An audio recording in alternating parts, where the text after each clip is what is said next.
Confidence sportive, le podcast qui parle des émotions du sport.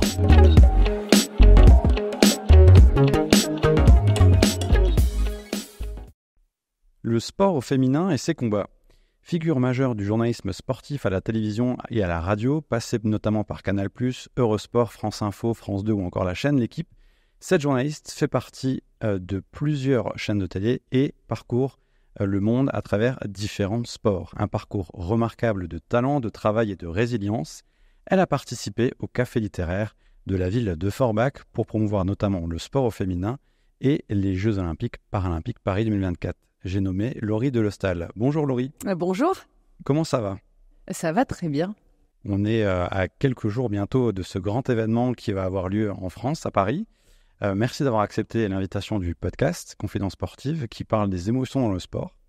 Laurie, quels sont tes premiers souvenirs et tes premières émotions qui sont liées au sport ? J'ai beaucoup de premiers souvenirs et d'émotions liées au sport parce que je viens d'une famille où on faisait beaucoup de sport. Alors, il y a les émotions du sport pratiqué et puis les émotions du sport qu'on regarde. Pour moi, c'est le Tour de France avec mon grand-père à la télé l'été quand on partait en vacances et qu'il a emmené une petite télé en camping pour qu'on regarde le Tour de France. C'est les premiers matchs de basket que j'ai vus quand j'étais petite dans ma ville de Saint-Vallier où on était absolument à fond. Le sport pratiqué, c'est le handball, moi, que je pratiquais. C'est les copines, c'est les rigolades qu'on avait ensemble. C'est pas tant les victoires ou les défaites que les bons moments partagés, en fait. Et tu commences le handball à quel âge alors ? J'ai commencé le handball, j'avais à peu près, je sais même plus, entre 8 et 10 ans, un truc comme ça. À un âge où on jouait avec les garçons encore, on jouait en mixte et puis après avec une équipe que de filles. Donc on était jeunes et ça a été, ça a poursuivi un peu toute mon enfance et mon adolescence, le handball. Ouais. Et ton parcours, donc du coup, est-ce que à quel moment tu as senti que tu voulais te rapprocher et devenir en fait tout simplement journaliste ? Très tardivement, en fait. C'est souvent les journalistes qui racontent qu'ils en rêvaient depuis qu'ils étaient tout petits. Moi, c'était pas le cas. J'avais envie de faire du droit comme mon papa et j'y ai pensé très tardivement. Ça a commencé un peu à me venir en tête et même quand j'ai pensé être journaliste, je pensais pas être forcément journaliste dans le sport. Mais en fait, c'est plus une question d'opportunité. En fait, je devais faire un stage dans un quotidien de la presse régionale. Et puis, j'avais 1 ou 2 mois un peu de dispo avant ce stage qui débutait au mois d'août. Et je me suis dit, je vais aller voir dans une rédaction de sport. Et en fait, je pense qu'immédiatement, sans forcément que je me le dise, mais que je le verbalise, je me suis sentie à ma place. Et ça a été, à ce moment-là, pour le coup, tout de suite une évidence. Là, t'as quel âge ? Là, j'ai 23 ans. Ok, et là, tu commences dans quelle chaîne ? Là, j'ai 23 ans et je commence dans un groupe qui s'appelle Sport Ever. On écrivait sur des sites internet, notamment de football. C'était Foot 365, Sport Ever. Et là, personne ne fait trop de handball dans les journalistes. Il n'y a pas de spécialistes. Et il y a une petite actu handball. Et finalement, moi, je commence à écrire, à dire que je vais un peu sur les matchs et à dépanner. Je sors 2-3 infos et du coup, je fais ma place parce que finalement, c'est difficile après de se passer de moi parce que je suis assez utile. Et voilà. Et du coup, je crois que j'ai refait 1 mois de stage et puis après, j'ai travaillé tout de suite. Je suis devenue pigiste, CDD. Et je crois que en même pas 1 an, j'avais un CDI et c'était lancé. J'ai eu ma première carte de presse à 24 ans du coup. Est-ce qu'on a aussi des fois, quand on se lance, on a quelqu'un qui est derrière nous, un mentor ou quelqu'un qui nous chapeaute pour nous donner des bons conseils ? Est-ce que c'était le cas dans ce milieu-là ? Est-ce que tu as quelqu'un qui a été de bons conseils ? Non, mais j'avais des chefs qui étaient ultra bienveillants, qui étaient assez jeunes. Je suis pas arrivée dans un environnement qui peut être difficile parce que le journalisme de sport, parfois, c'est un environnement difficile, mais là, c'était pas le cas. Et non, juste des gens bienveillants, chouettes, et avec ce truc qu'on partageait tous, qui était la passion du sport. Et puis, voilà, on était des jeunes journalistes de sport, donc on a très vite fait plein de trucs ensemble. Le journalisme de sport, c'est des horaires décalés, donc c'est particulier. Voilà, rapidement, on va voir des matchs ensemble, tout ça. Donc c'était plus un environnement de bienveillance. Et la relation avec les sportives, est-ce que avant, peut-être tu en rêvais à la télé de certains sportifs qui t'inspiraient? Est-ce que de passer de l'autre côté en étant journaliste, est-ce que ta vision aussi d'eux a changé? Je dois dire que j'ai jamais badé les sportifs et les sportives. J'ai parfois été épatée, mais je les ai jamais badés. Ça m'a permis d'ailleurs de garder toujours l'esprit quand même assez clair dans mon travail. Et à mon sens, c'est important. J'ai souvent eu des discussions avec d'autres journalistes sur à quel point tu fais rentrer justement l'émotion quand tu es journaliste. Moi, j'ai jamais été dans l'émotion pour le coup quand je bossais. J'avais l'impression que c'était pas possible. Alors, peut-être que parfois j'aurais pu l'être un petit peu plus. T'avais beaucoup de recul? Ouais, et puis parce que j'avais l'impression qu'il fallait être... Parfois, notamment quand on est sur le terrain, parce que moi j'ai été beaucoup sur le terrain, on est dans des environnements où si on se laisse pas gagner par l'émotion, il y a aussi du bruit, il y a aussi plein de choses, et quand on doit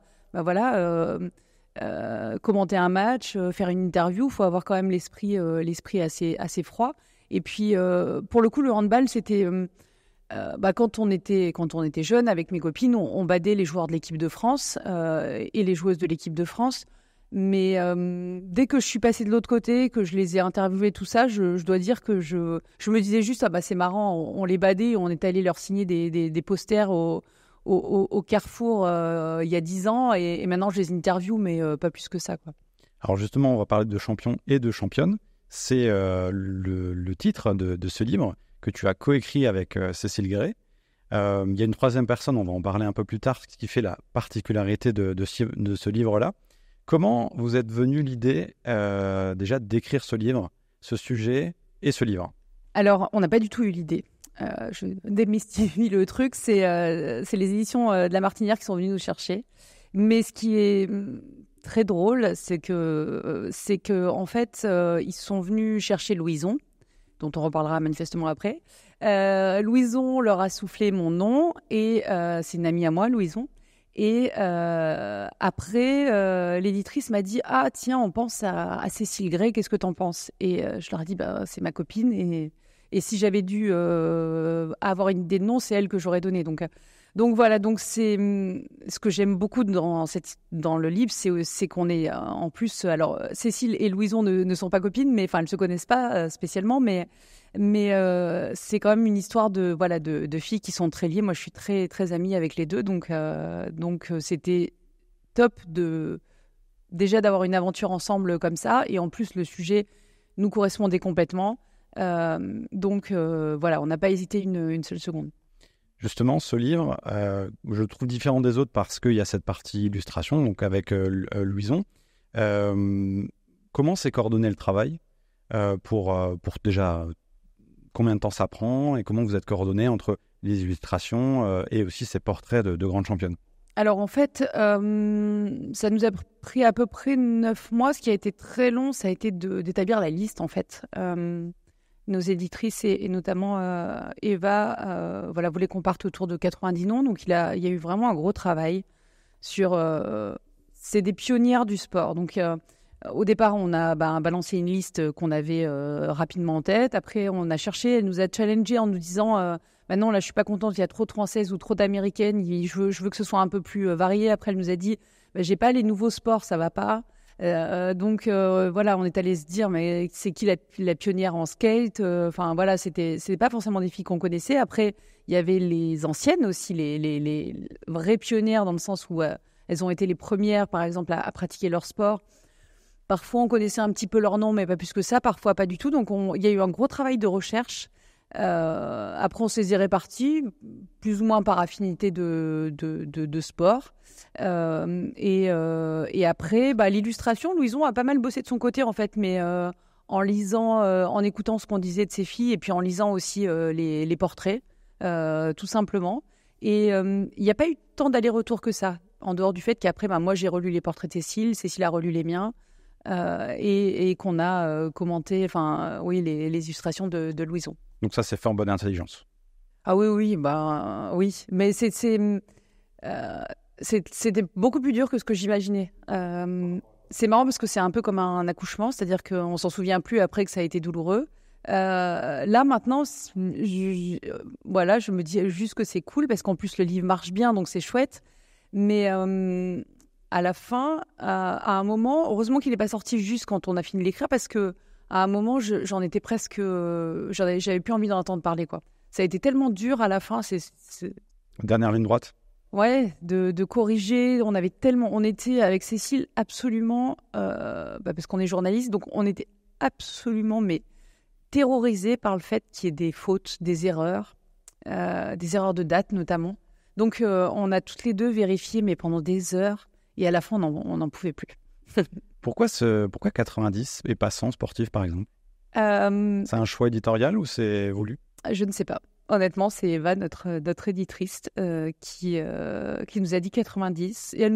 Et en fait, c'est marrant parce que ça correspondait... au départ, on avait un peu plus de noms, puis après, il y en avait qu'on avait envie d'enlever, d'autres qu'on avait envie de rajouter. Enfin, finalement, c'était un bon chiffre. Par rapport à ce livre, ce qu'il évoque, est-ce qu'on peut parler aussi de rêve et d'espoir pour des jeunes qui veulent se lancer dans le sport et devenir des sportifs de haut niveau ? Je pense qu'on peut dire que c'est un livre de rôle modèle, ouais. Alors, de tout type, mais... c'est l'idée aussi de ce livre, de raconter des histoires qui n'ont pas forcément été racontées, ou alors de les mettre toutes ensemble. Et ouais, le sport féminin a pas forcément été beaucoup raconté, et notamment dans des livres. Donc, ouais, je pense que c'est important pour les petites filles de lire ces histoires et de dire, ouais, il y a des championnes, quoi. Il n'y a pas que des champions. Et pour commencer ce livre, il y a une préface justement d'une championne, Nathalie Péchala, qui illustre championne de patinage. Pour le rappeler, première femme élue à la présidence de la Fédération française de sport et de glace. Est-ce que c'était une évidence aussi de l'avoir avec vous sur ce projet-là ? Comment ça s'est fait ? Ouais, c'était chouette parce qu'elle a accepté. On était très heureuse parce que justement, ce qui nous intéressait, c'était pas seulement qu'elle ait été une championne, c'était le fait qu'elle ait été la première présidente de cette fédération des sports de glace. Ça, c'est un vrai enjeu. On en parle, nous, dans notre intro et aussi à travers quelques portraits. Il y a très, très peu de femmes dirigeantes dans le sport. Et donc, c'était important pour nous d'avoir une des rares femmes dirigeantes dans le sport en France qui soit dans l'aventure du bouquin. Donc, c'est chouette. Et puis, en plus, j'aime, elle a un point de vue intéressant qui n'est pas forcément le nôtre. Elle raconte que comme elle est dans un sport qui est quand même très féminin, elle n'a pas forcément été confrontée à des problématiques de sexisme. Donc, c'était bien aussi d'avoir un autre point de vue. Alors, on va faire un peu de teasing pour ceux qui nous écoutent et qui nous regardent par rapport au livre. On y retrouve plusieurs championnes. Quelles sont les championnes qui t'ont le plus marqué dans ce livre-là ? Alors, il y en a plein, mais j'aime beaucoup Beryl Swain, dont je raconte souvent l'histoire, mais parce que, alors elle, pour le coup, c'est un nom pas connu, et c'est une pionnière de la moto. Et elle raconte beaucoup de l'histoire du sport féminin parce que elle a voulu faire de la moto. Elle a été la première à participer à une course avec les hommes, mais dès le lendemain, on a changé les règles du jeu pour plus qu'elle n'y participe. Et c'est une injustice qui raconte beaucoup de l'histoire du sport féminin. On a beaucoup empêché les femmes de faire certains sports. Et elle me touche, cette histoire, parce qu'en plus, elle se termine mal. Elle n'a jamais pu refaire de la moto en compétition. Donc voilà, mais elle raconte aussi cette femme qui n'était pas destinée à faire de la moto et qui s'est mise à faire de la moto. Donc je trouve que c'est une très jolie histoire. Après, là, j'ouvre la page sur Marinette Pichon, par exemple, qui est quelqu'un que j'aime beaucoup, la première footballeuse française professionnelle. Elle est allée jouer aux États-Unis. C'est une fille qui est super, à qui on a envoyé le bouquin, qui était super contente. Donc voilà, il y a les filles qu'on connaît, comme Perrine Lafont aussi, auxquelles on est très attachés. Et puis des figures incroyables comme Suzanne Lenglen. Serena Williams. Ouais, Serena Williams, bien sûr. Il y a toutes ces sportives américaines Serena Williams, Simone Biles, Megan Rapinoe, qui sont des sportives très engagées, que nous, on aime beaucoup avec Cécile, parce que c'est à la fois des championnes qui sont incontestables dans leur sport et à la fois, elles s'engagent pour les autres aussi. Sur les violences sexuelles pour Simone Biles, sur l'égalité salariale. Enfin, c'est des femmes incroyables. Quand on ne se rend pas compte, pour écrire un livre, donc tu l'as dit, ça prend 9 mois, donc sur ce livre-là, comment tu te casais des temps pour travailler dessus entre le moment où tu es journaliste, t'es mère de famille et tu as une vie quand même qui a 100 l'heure? J'avais évidemment pas pensé à ça, c'était l'enfer, parce que je sais pas ce que je m'étais dit en fait.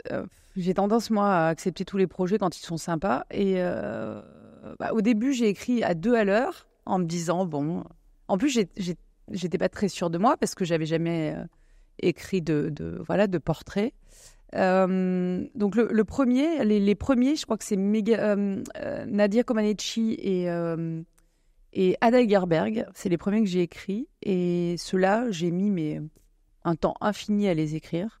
Alors là, ceux-là, ils sont, normalement il n'y a pas d'erreur, puisque je les ai refaits 1000 fois. Et puis après, il a fallu accélérer un petit peu, sinon ça aurait pris 10 ans. Donc non, normalement, moi, comme j'ai un programme très intense pendant l'année, que je travaille notamment tous les week-ends, normalement, je coupe pas mal l'été. Et là, je me suis levée tous les matins pendant mes vacances. Notamment, j'étais en vacances en famille en Norvège. Je me levais tous les matins pour écrire. Je me levais à 7h tous les matins pour travailler 2-3 heures sur le bouquin avant de faire ma journée de vacances en famille. Donc j'ai des souvenirs, chaque portrait en fait, je me dis ah tiens, celui-là je l'ai écrit en Norvège, celui-là je l'ai écrit à Biarritz où j'étais en vacances aussi par la suite. Donc ouais. Donc voilà. Chaque après-midi pendant les vacances était bien mérité. Ouais, c'est sûr. On va revenir aussi sur les Jeux Olympiques qui arrivent et les Jeux Paralympiques. C'est important de le souligner en France. Tu les as présentés en 2021, si je ne me trompe pas. Est-ce que c'est une case qu'on coche dans sa carrière de faire un événement aussi incroyable? Oui, les Jeux Olympiques, je pense que c'est comme pour les sportifs. Pour nous, les journalistes, c'est vraiment important. D'ailleurs, en général, on dit combien on en a fait. Moi, j'en ai fait c'est mes 5e ou mes 6e, du coup, je ne sais plus. Moi, j'ai fait Vancouver et Londres sur place. J'ai présenté Rio et Tokyo, donc ce seront mes 5e Jeux Olympiques. Ouais, c'est le Graal parce que, en plus, pour les journalistes comme moi qui sont des journalistes multisports, pour le coup, c'est vraiment le Graal parce que déjà, c'est notre moment. Donc, en général, on est assez fiers. Et puis, c'est le moment qui nous met le plus en valeur parce que tous les sports parfois mineurs qu'on suit tout le reste de l'année et dont tout le monde se fout, là, ils sont dans la lumière. Donc oui, les Jeux Olympiques et Paralympiques. Et à Paris, en plus, forcément. Mais c'est fou parce qu'on y a beaucoup pensé avant. Maintenant que ça approche, j'y pense moins. Et puis parce que je sais que je vais bosser dessus. Donc, ouais, il y a quelques années, si on m'avait dit que je bosserais sur ces Jeux Olympiques et Paralympiques de Paris, j'aurais été très fière d'avance. Ouais, c'est chouette. Ça rajoute une pression, une excitation, que ça soit en France et de le couvrir Non, c'est plus que c'est spécial parce que les gros événements, en fait, on dort pas chez nous. Et là, j'en parlais avec d'autres collègues, c'est très bizarre en fait, parce qu'on va rentrer chez nous le soir, c'est très étrange, au lieu d'aller dormir à l'hôtel. Donc ça va donner il y aura à la fois de la vie de quotidienne et un truc qu'on vivra qui sera absolument extraordinaire parce que c'est extraordinaire. On est porté par l'événement, mais c'est extraordinaire aussi parce qu'en général, on fait des horaires extraordinaires parce que on plonge dans la machine à laver et après on bosse comme des fous pendant un peu plus de 2 semaines. Donc, non, mais une pression, non, pas une pression parce que il n'y aura pas plus de pression plus ou moins de pression que d'habitude, mais du plaisir. Ouais, je pense que moi j'ai hâte que Paris soit un peu plus aux couleurs des Jeux, que tout le monde râle de la circulation. Je dois dire que ça m'est très très désagréable d'entendre toutes ces râleries tout le temps. J'ai beaucoup de mal à comprendre. Et moi, j'ai vraiment hâte qu'on soit aux couleurs des Jeux et ça va être magique, quoi. Que les Français râlent, est-ce que c'est pas parce qu'on est un pays qui n'est pas aussi sportif qu'on peut l'être, qu'on peut le prétendre? Je sais pas. Ce qui est intéressant, c'est que les Londoniens ont beaucoup râlé, les Japonais aussi ont beaucoup râlé avant les Jeux. Et c'est Tony Estanguet, on avait une conversation avec lui sur le sujet. Il disait qu'il il espérait que ça s'arrête très rapidement. En général, c'est des râleries qui s'arrêtent à la cérémonie d'ouverture. Parfois, c'est à la première médaille du pays concerné. Donc voilà, mais je sais pas. La vaste question de est-ce que la France est un pays de sport ? Non, la France n'est pas complètement un pays de sport. C'est sûr, la France est un pays qui peut avoir très bons résultats en sport, qui a une très bonne formation dans plein de sports. Mais oui, c'est pas. Là, je reviens d'Angleterre où j'étais avec l'équipe de France féminine de foot. Déjà, on est allé voir l'équipe de France face à l'Angleterre. Il y avait 42 000 personnes dans le stade. Et puis, tout le monde était là avec son maillot toute la journée. Et puis, j'ai même halluciné de voir tous les gens qui avaient des maillots toute la journée, même qui ne venaient pas au match. Je veux dire, donc forcément, oui, il y a une culture un peu plus, en tout cas sur le football, plus importante dans l'Angleterre. Mais ouais. Mais c'est sûr que oui, ça m'agace un peu que les gens râlent. Sur les Jeux Olympiques que tu as couverts, est-ce que tu as une anecdote ou un moment qui restera gravé pour toi ? J'ai surtout des souvenirs d'énormes fatigues. J'ai des souvenirs de ça. En fait, c'est horrible, mais c'est ça qui me reste en fait. Le truc de wow, c'était tellement intense. Et qu'est-ce qu'on se dit à ce moment-là quand on a tellement de fatigue, mais qu'on doit qu'on doit assumer tout simplement ? Oui, non, mais ça le fait. Hein, mais Tokyo, par exemple, suivre les Jeux de Tokyo depuis Paris, j'étais à la rédac à Eurosport vers 2h du matin. Donc, et puis en fait, c'est marrant parce que les Jeux, je pense qu'il y a plein de Français qui ne réalisent pas que les Jeux, ça ne dure que 14 jours. En fait, c'est hyper court. Hein. Mais on en parle tellement qu'on ne se rend pas compte que c'est que 2 semaines. Mais 2 semaines à fond avec tous ces sports, tous ces trucs qui arrivent dans tous les sens, c'est vrai que c'est très sollicitant pour nous. Mais on est évidemment dans l'adrénaline et on kiffe, hein, bien sûr. Tu es aussi pleinement engagée dans un collectif de femmes de journalistes de sport puisque tu le coprésides. Pourquoi ça te tient à cœur d'avoir cette fonction-là et d'être engagée ?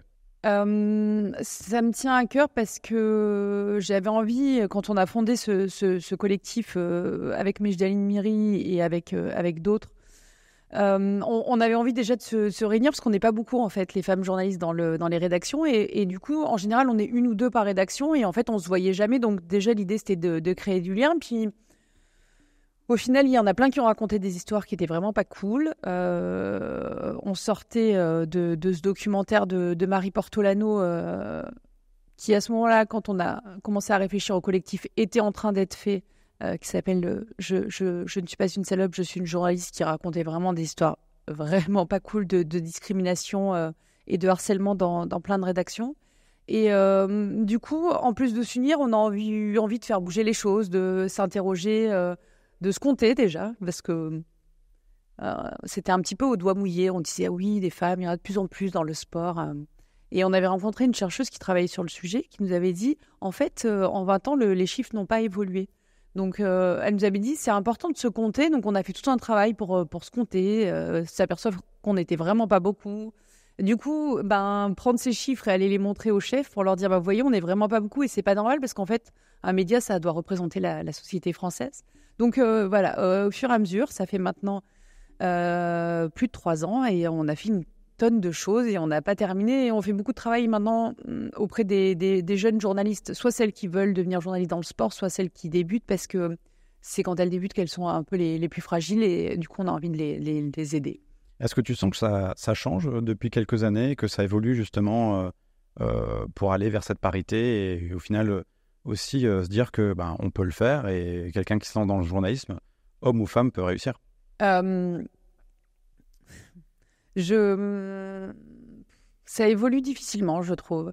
Ce qui a vraiment changé depuis quelques années, c'est quand même que le sujet existe, qu'il est posé, mais il y a beaucoup de résistance.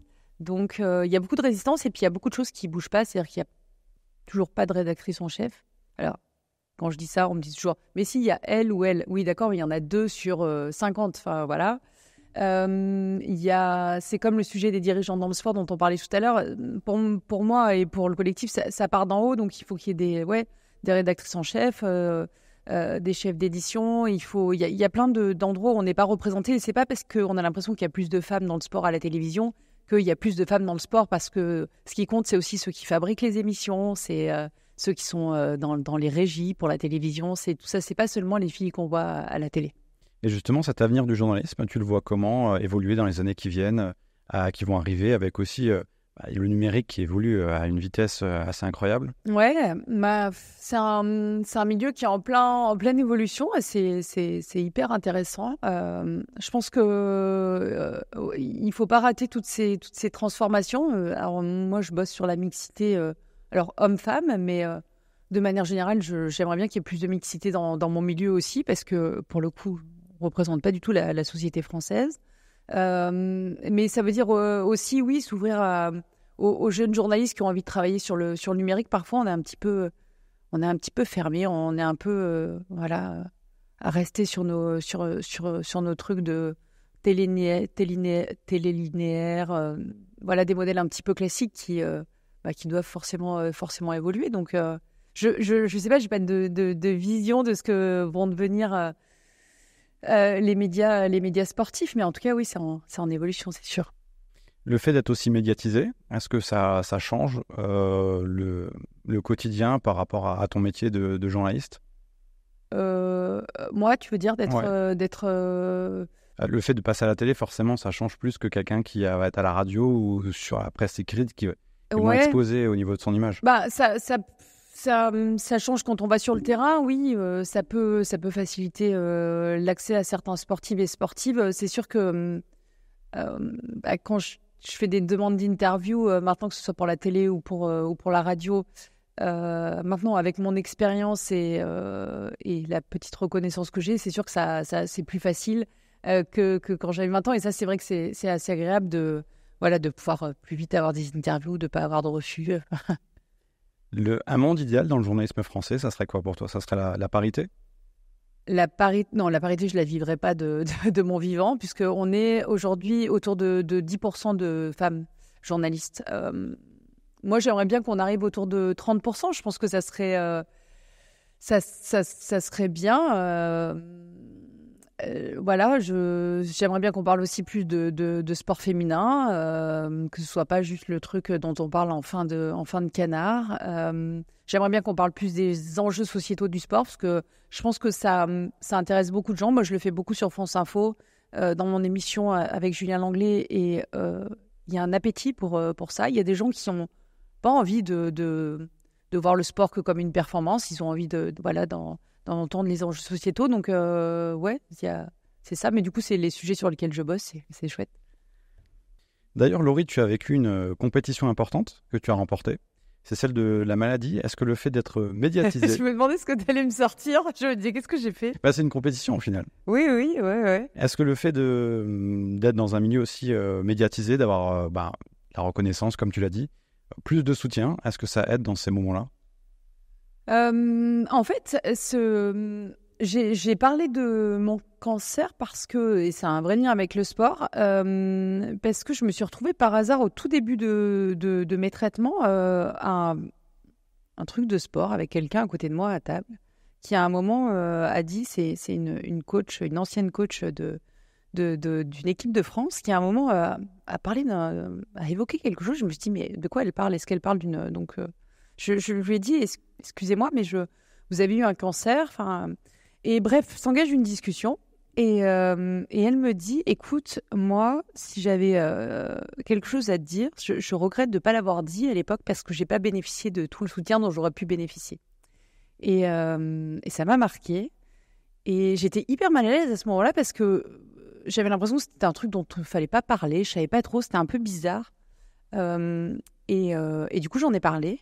Et alors, il y a eu le soutien, même si le soutien, parfois, ça peut être un peu étouffant aussi, parce que c'est hyper gentil, mais parfois, c'est beaucoup. Mais par contre, je trouve que le plus important, ça a été de clarifier les choses, en fait.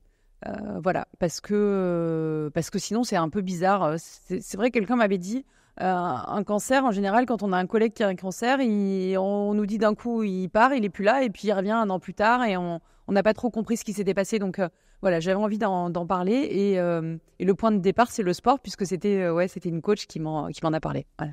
D'en parler, justement, ça t'a libéré? Ça m'a...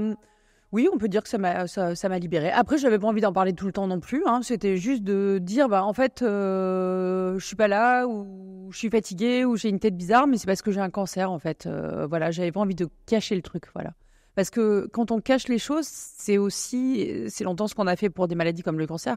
Le cancer, on le nommait même pas. Avant, on disait c'est une longue maladie. Il est mort d'une longue maladie. Et je me souviens quand j'étais petite, je me disais toujours, mais qu'est-ce que c'est ? Et donc ça va pas déjà, faut mettre les noms sur les choses. Et puis ça, on a l'impression que ça veut dire que c'est un peu de la faute de la personne quand on cache quelque chose. Donc voilà, ça m'a paru assez naturel de le faire. Et reprendre après, est-ce que tu avais un sentiment de revenir un peu comme ce qui s'était passé avant ou d'avoir cette deuxième carrière?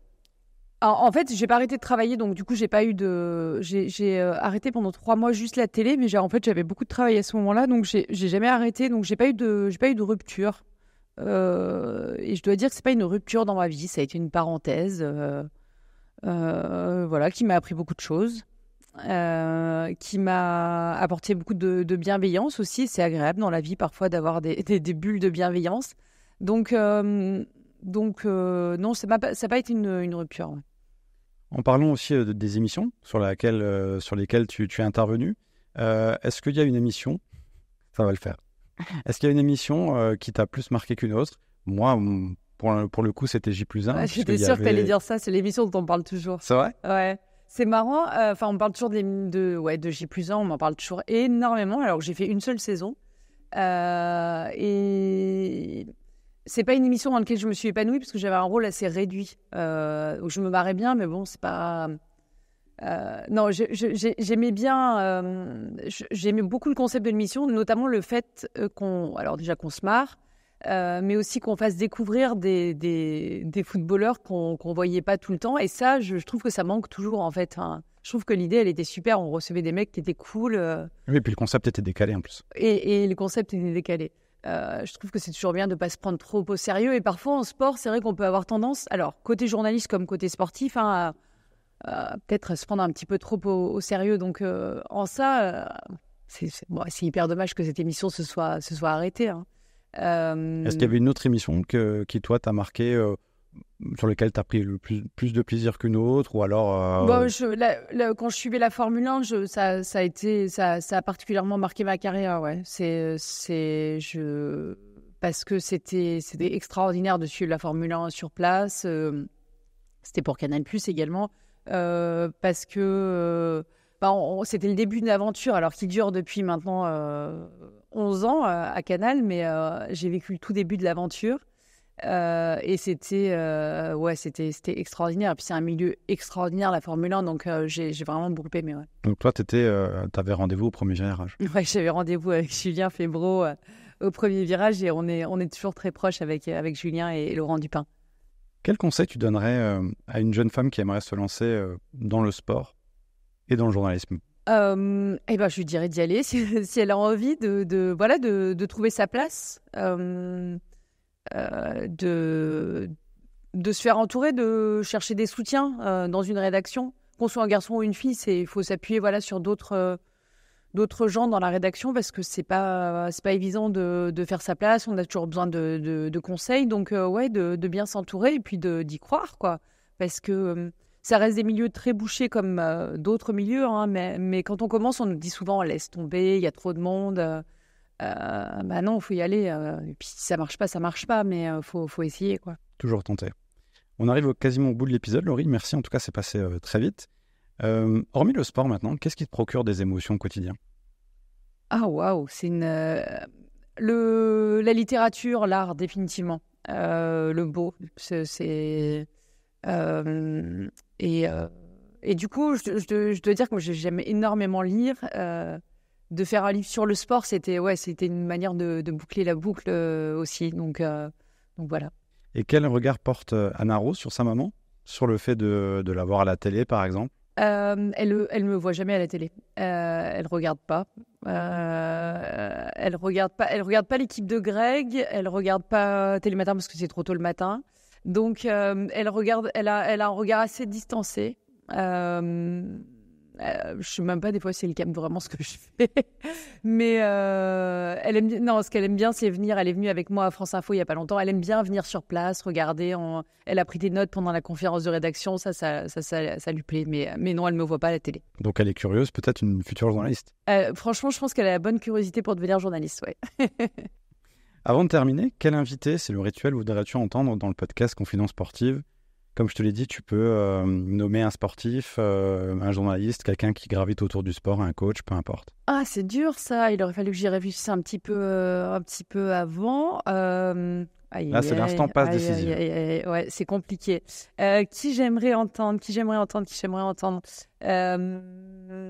ne sais pas. Alors, attends, je vais chercher dans mes consoeurs et mes confrères. Non, je pense que c'est... Ah si, je sais.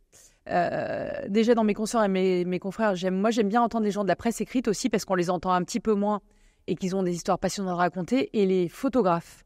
Je trouve que les photographes de sport, c'est absolument passionnant quand ils parlent de leur métier. On les fait peu parler alors qu'ils ont des histoires extraordinaires à raconter, notamment parce qu'en fait, personne ne fait attention à eux. Et du coup, ils entendent beaucoup de choses, ils voient beaucoup de choses. Donc, je pense que je dirais un photographe de sport ou une consoeur ou un confrère de la presse écrite. Super, c'est noté. Merci Laurie pour tes confidences sportives. Merci pour tes questions. Et surtout, si on veut le livre Championne, 90 sportives exceptionnelles, on peut le trouver dans toutes les librairies. Oui, je crois. Et sur Internet. Ouais, et sur Internet et dans toutes les bonnes librairies, comme on dit. Mais oui, dévalisez les librairies. Allez-y. Il est réédité. Est-ce que on peut avoir un deuxième livre qui peut venir dans quelques années ou pas forcément? Oui. Bah oui, j'ai pris un peu. Il faut que le temps passe un petit peu pour que j'oublie encore à quel point c'était difficile. Et comme je disais, c'est comme pour les enfants. Après, on se relance. Donc, je pense qu'il y aura un autre livre. Ouais. Ok, le teasing est passé. On attendra quelques instants. Merci Beaucoup, Laurie.